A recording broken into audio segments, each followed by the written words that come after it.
Participa en Facebook. En Todo México Somos Hermanos. Y síguenos en Twitter, @Todo México Somos. Laura Regis, la historia de amor prometida, por favor, entre personas sordas y oyentes. Yo sí conozco en la institución, trabajamos maestras oyentes y trabajamos maestras sordas, y 2 de ellas sordas tienen sus parejas oyentes. Una de ellas ya está casada, tiene un hijo oyente hermoso, y bueno, es muy padre ver cómo se comunican los 3, ¿no? A veces en la parte oral, la mayoría de las veces en señas, el pequeño aprendiendo señas. Entonces es una retroalimentación, es el ver niños, ya hijos que crecen bilingües, ¿no? Crecen en el mundo de los oyentes, ellos hablando el español, escribiendo el español, pero como comentábamos hace un momento, su primera lengua suele ser la lengua de señas, porque es como se comunican y ellos están todo el tiempo viendo eso. Ahora, el aprender letras cuando eres sordo y asociarlo con significados de voces que no van a escuchar, pero estas letras nos hacen pronunciar palabras a los que escuchamos y hablamos. Me imagino que la agudeza en la inteligencia de una persona sorda que no escucha, ¿no? Que puede a lo mejor emitir palabras, que aprende el lenguaje a señas y que además escribe, aprende la lectoescritura. Explícanos este proceso intelectual, es enorme, es complejísimo y debe ser de gente muy inteligente. Bueno, aquí estamos hablando de que, es el bilingüismo, ellos están adquiriendo la lengua de señas de manera natural, como nosotros adquirimos el español, no lo aprendimos. En otro momento tuvimos la instrucción del español, pero bueno, adquirimos el español como primera lengua, ellos la lengua de señas, y aprenden el español escrito como segunda lengua. Es como aprender otro idioma. Entonces esa es la manera en la que ellos aprenden el español, digo, las letras y eso como tal, como nosotros lo aprendimos, no, ellos aprenden conceptos, ¿no? Porque la gramática es distinta. La gramática es diferente, sí. Todo es diferente, exactamente. Entonces, bueno, ellos son bilingües, lengua de señas como primera lengua materna, y el español escrito como segunda lengua. Ahora, en el caso de los niños que nacen de papás sordos, pero son normoyentes los niños. Bueno, nosotros no tenemos casos así, a nosotros nos llega más bien al revés, son papás oyentes que tienen niños con dificultades auditivas, pero pensaba, si me puedo regresar tantito a la parte de la escritura, porque finalmente, aunque la metodología de nosotros promueve que la persona adquiere el lenguaje oralmente, el lenguaje naturalmente, el lenguaje verbal, la parte de la escritura sigue siendo algo difícil porque finalmente, aún siendo oyente, la parte de la escritura implica procesos cognitivos mucho más complejos que adquirir solamente la lengua y comunicarnos verbalmente. Entonces, nuestros chicos que adquieren el lenguaje normalmente, también la parte de la lectoescritura, de hecho hay una metodología muy buena en la que nos apoyamos, la logogenia, que nos permite que desarrollen la lectoescritura y al mismo tiempo, en el caso de metodologías como la que usamos nosotros, esta parte de la logogenia, cuando el niño va aventajando más en la parte de lectoescritura, logra mayores niveles de complejidad en la parte verbal. Entonces se va jalando, primero el lenguaje verbal, después la parte de lectoescritura, jala, en el caso de nuestros chiquitos, una mayor complejidad del lenguaje verbal. Esa parte es muy, muy valiosa, ¿no? Qué barbaridad, sí, yo me imagino que si hablamos de estimulación temprana o intervención temprana, ¿cómo le llaman ahora? Bueno, es que estimulación es cuando el niño no tiene ninguna necesidad de acelerar procesos, solamente lo estamos estimulando. Ajá. Intervención es cuando algún área necesita de un trabajo específico porque de alguna forma está detrimentada para la función que tendría que llevar a cabo, ¿no? Es algo que se puso de moda hace unos 25 años quizás y que se abrieron muchos centros para que cualquier papá o mamá lleve a sus bebés a jugar en un espacio donde se les agudiza la inteligencia, la comunicación, la sensibilidad de los 5 sentidos, en fin. Yo me imagino que si esos ejercicios que parecen un juego hacen que nuestros hijos sean más inteligentes, el proceso que vive una persona sorda para leer y escribir es tremendo. Sí se vuelven personas más brillantes, pues alcanzan un coeficiente intelectual más Yo creo elevado. que, mire, en coeficiente intelectual nosotros tenemos algunas investigaciones, pero son muy limitadas porque finalmente mucha de la forma que tenemos para evaluar la inteligencia tiene una carga verbal muy importante.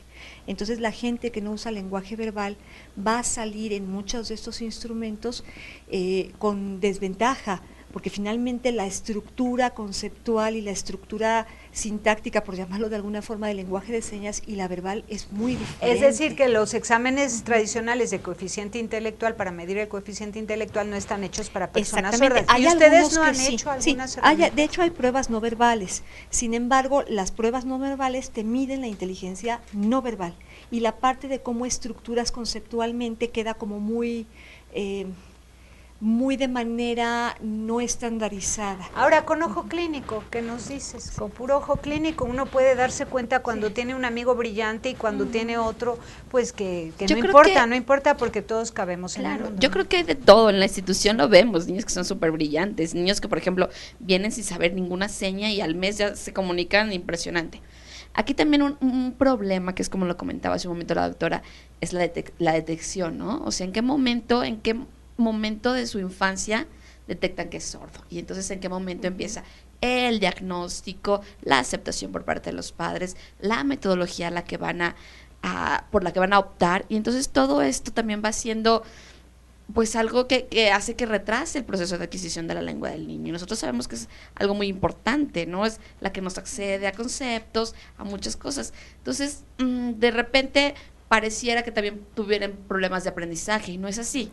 No es lo que ocurre. Claro, lo que ocurre es el momento en el que se detecta. Hay niños a los que lo detectan a los 5 años. Entonces, imagínate todo el tiempo que pasó sin una intervención adecuada para desarrollar todas las habilidades a las que puede acceder. Y con una advertencia tremenda de que las personas sordas o ciegas que no son atendidas desde la primera infancia pueden ir adquiriendo rasgos autistas. Y es muy, muy, muy delicado haber dejado en abandono el proceso de desarrollo integral de un ser humano porque no veo, porque no oye, y marginarlo de la dinámica familiar. Vamos contigo y cuéntanos la historia de tus amigos, que los dos son sordos y tienen un hijo que sí escucha. ¿O cómo está la historia? No, tenemos de todos los casos. Pero uno que no le hicieron potenciales evocados porque dices, no hace falta, al fin y al cabo va a aprender. Sí, Cuéntanos mira, esa historia. Tenemos varias historias. Tenemos, de hecho, son 3 parejas de sordos con hijos. Una de nuestras actrices, Lucila, que tiene 2 niñas, las 2 niñas son oyentes y las 2 niñas pues hablan señas igual que hablan español porque sus 2 padres son sordos. Luego Lupe, otra de nuestras actrices, también con un sordo. Ella sí tiene un hijo sordo, que de hecho, bueno, estudia en el IPLEA, que es muy brillante, y pues lengua de señas. Y acaba de nacer el hijo de otro de nuestros actores, de Roberto, tendrá 2-3 semanas. Y no me acuerdo quién nos hizo esa pregunta. Pues fue precisamente aquí, María Eugenia, ¿no?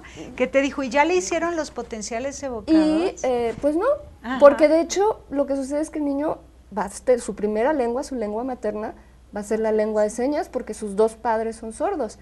Y ella adquirirá como cualquier otro niño que, no sé, el típico niño de padres inmigrantes mexicanos que viven en Estados Unidos, que en su casa hablan español, pero afuera hablan inglés. El niño será así, ¿no? Y yo, algo que quería apuntar de lo que estábamos hablando, que estábamos hablando mucho de, pues, el español escrito, etcétera, cuando lo que para mí es muy importante es también la educación en general, o sea, que yo creo que ese es un poco el problema a veces el lenguaje afectivo y emocional que solo se da en experiencias como la que tú estás proponiendo para ellos, el arte. Exacto.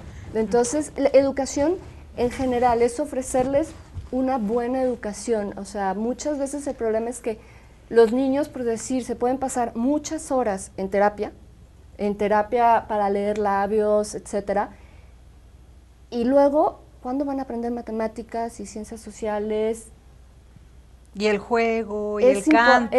Exacto, es importante a veces, yo creo que no centrarnos tanto en un enfoque médico, tienen que aprender a escuchar y hablar. Ellos tienen una lengua natural con la que te puedes comunicar, con la que pueden aprender conceptos, y al final es lo que importa, ¿no? O sea, que aprendan para que se desarrollen como un miembro activo más de la sociedad. Claro, la educación integral, pues en IPLIAP es escuela, IPLIAP es IPLIAP escuela y aprenden todo. El Nosotros tuyo, tenemos Ira, a es los niños clínica. En escuelas, Ajá. sí, el enfoque de nosotros es clínico, pero trabajamos con niños que están incluidos en escuelas y trabajamos con las familias en un entorno natural. Sí hay un componente de la terapia en esta metodología que es diferente de otros métodos orales, sí hay un componente de entrenamiento y educación auditiva, pero nosotros abarcamos todo porque la parte cognitiva es muy importante. Y si el niño está teniendo un retraso del lenguaje, porque mira, perdón, y lo voy a comentar rápidamente, quizá en la experiencia que tenemos nosotros es relativamente más fácil para dos padres sordos que hablan lenguaje de señas tener un hijo oyente o no oyente, porque bueno, va a desarrollar una lengua materna, pero cuando los padres son oyentes y nunca han tenido contacto con el lenguaje de señas y tienen un niño sordo, es cuando hay más dificultades en el desarrollo del niño, porque ¿qué hacemos? Pues queremos oralizarlo, porque finalmente es el lenguaje de la familia, pero el diagnóstico puede ser tardío, y si hay un diagnóstico tardío, el lenguaje ya se retrasó y la cognición también ya se retrasó. Entonces, efectivamente, no es un problema de aprendizaje, no es un problema intelectual, pero sí hay cierto retraso cognitivo. Entonces, lo que hacemos con esta metodología es tratar de disminuir este rezago cognitivo y tratar de abarcar integralmente, que el niño tenga un lenguaje emocional, que el niño se acerque al arte, que el niño se acerque a la escuela con todas las materias que lleva en la escuela, pero también a los pleitos con los hermanos y también a la dinámica familiar.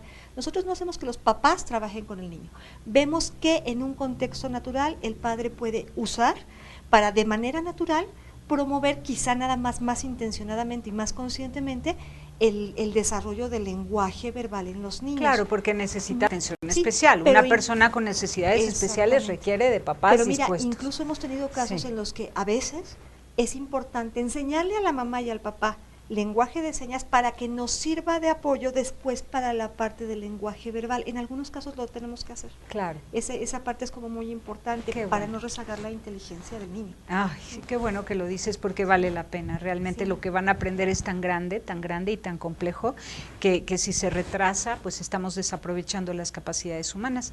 Ahora, del arte ya cerramos con el teatro a señas. Sí, todo mundo puede estudiar ahí con ustedes, ahí se capacitan para ser actores, o tienen antes que haber ido a una universidad. No, nosotros hacemos audiciones para actores sordos, hacemos ¿Actores ya graduados en alguna universidad? No, de hecho, bueno, el teatro de sordos, o sea, el teatro de sordos se hace por todo el mundo, tiene muchos años, pero en México y en Latinoamérica, de hecho, somos los únicos profesionales. Entonces, es un poco a la antigua, o sea, nosotros hacemos un taller, luego hacemos un casting, audiciones, actualmente tenemos un sistema de becarios, tenemos 4 becarios con nosotros, que son 4 chicos jovencitos que están pues tomando clases de teatro y yendo a nuestros cursos y tomando clases con nuestros actores también para aprender. Y a partir de ahí, bueno, pues tal vez alguno será actor, tal vez no, o sea, es como cualquier otra profesión, hay que ver, se hace casting y los talentos, habilidades si se tiene disposición al entrenamiento. Entonces damos talleres de técnica de teatro para sordos. De hecho dimos el año pasado a ver, dilo así para que los que están viendo se enteren, no vaya a ser que se queden al margen de esta oferta. Que generalmente publicamos la información en nuestro Facebook, que es Seña y Verbo Teatro de Sordos, cuando damos nuestros talleres de técnicas de teatro para sordos. Y están invitados. Y están invitados. Generalmente estos talleres, o más bien siempre estos talleres son gratuitos para los participantes. Excelente. Y de ahí pues adelante, ahorita tenemos un sistema de becarios, tenemos 4 y esperemos poder tener más en el futuro. Muy bien, pues les agradezco muchísimo que hayan estado con nosotros. Lorena Martínez de Seña y Verbo, gracias por haber estado. Muchas gracias. María Eugenia López, muchísimas gracias. Y gracias a ti, Laura Regis, también. Muchas gracias. Felicidades por toda su trayectoria. Muchas gracias. Gracias a todos ustedes por habernos acompañado estas 5 horas transmitiendo en vivo a través de www.anunciacion.com.mx. Hasta la próxima. La Fundación Sebastián, dentro de sus actividades musicales,